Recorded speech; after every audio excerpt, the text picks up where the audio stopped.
So allow me to welcome everyone to this ASEAN Creative Cities Forum and Exhibition. As the host of the ASEAN Summit for this 2017, the Philippines is proud to introduce its Creative Economy and Creative City agenda. With this agenda, the Philippines aims to usher at least one city in the UNESCO Creative Cities Network. The Philippine government, through the Department of Trade and Industry, is also anticipating bullish opportunities that the creative economy can offer, not only for the Philippines, but for the whole ASEAN community. Let me take this opportunity to thank the British Council for its efforts in working with and supporting creative cities and hubs around the world through its programs. The British Council is currently collaborating with the Philippines through the Design Center of the Philippines and the ASEAN's creative cities to further stimulate and mobilize the Philippines' local creative economy. ASEAN has expressed interest in working with the British Council to do a mapping of creative hubs in the ASEAN region.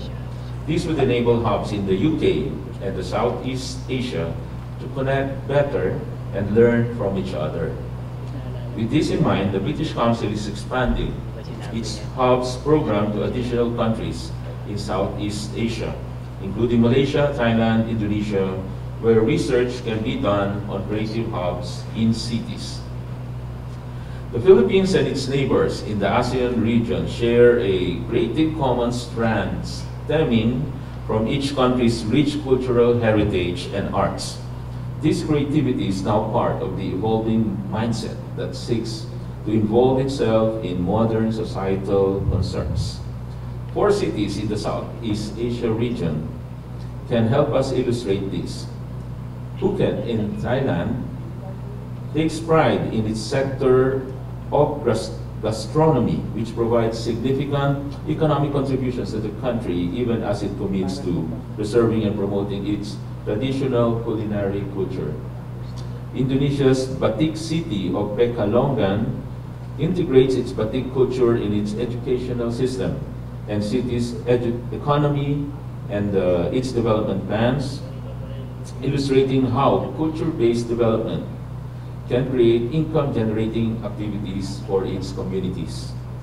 Bandung, another city in Indonesia, stimulates its urban development by harnessing its young, energized demographic towards innovation and entrepreneurship. With design at the core of its economic activities, Bandung envisions more creative hubs for its entrepreneurs. Singapore, a city known for its urban design, continues to push for design as a driver for the city's economic and social sustainable growth. These range from infrastructure, education, and healthcare, among others. Of course, everyone who goes to Singapore would see all these unique and innovative design buildings and parks and innovative structures around, in and around the city. These 4 cities are recognized by the UNESCO as creative cities for gastronomy, crafts and folk art, and design, respectively. These 4 UNESCO creative cities in Southeast Asia, along with other numerous creative cities in the network, point at the creative fields that are getting recognized for their potential to drive economic growth and inclusive sustainable development. From cultural value, arts and creativity are beginning to be perceived with economic value. This is how you define a creative economy. The foundation of a creative economy are creative clusters, hubs, cities, designated spaces where creative talents and assets are provided conducive environment for growth.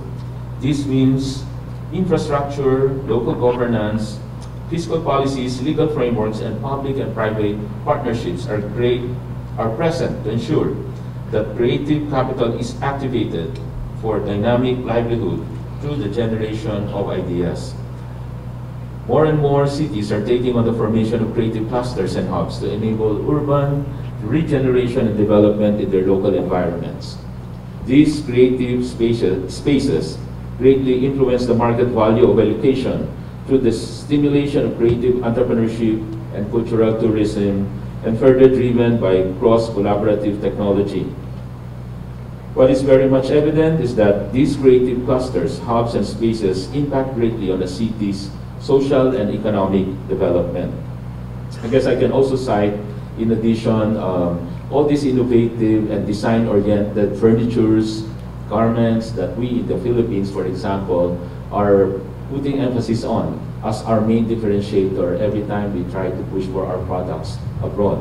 This is our new sets of exportable products, because you can't compete really on the regular and run-of-the-mill type of garments and furnitures. So we've listed garments, furnitures, but they have to be design-oriented, creative treatment. And these are our pride. I mean, every time we show these products and sell these products abroad. I think you can see some of the designs in the monitors and the LED screens out there in the park where we opened, where we had that opening ceremony earlier.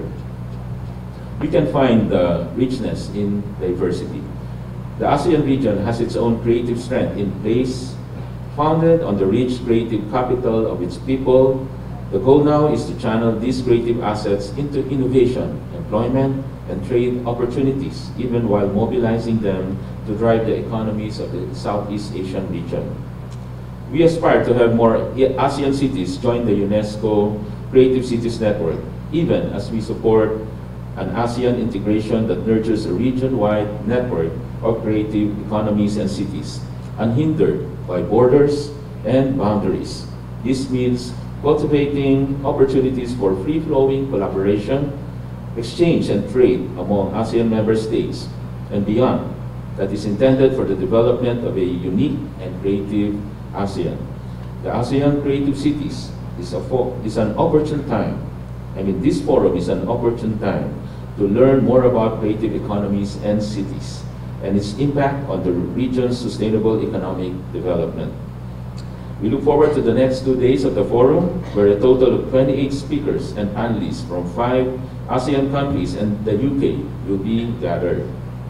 We are also very fortunate to have with us Professor John Hawkins, a renowned expert on the creative economy and best-selling author of the book with the same title.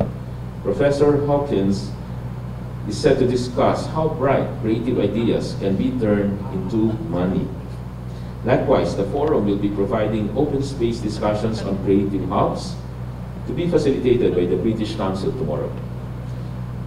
It will be a one-on-one session with creative clusters and hubs, with research findings forming a part of the discussions.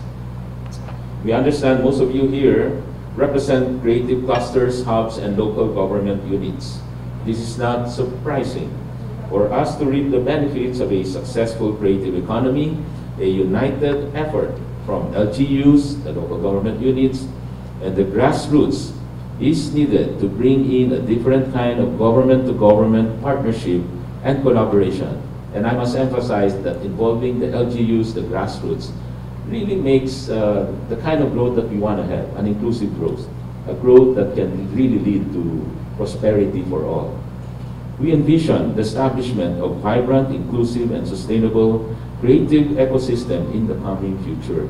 These ecosystems will gather communities, businesses, educational institutions, research units, training centers, and government and private sectors, while also enabling them to be active contributors to the ecosystem.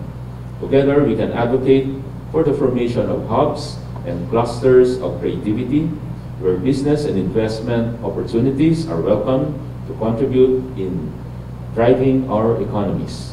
To conclude, on behalf of the Philippine government, we welcome everyone and we look forward to working with each of you during the 2 days of this forum on the Creative Philippines and Creative ASEAN Agenda.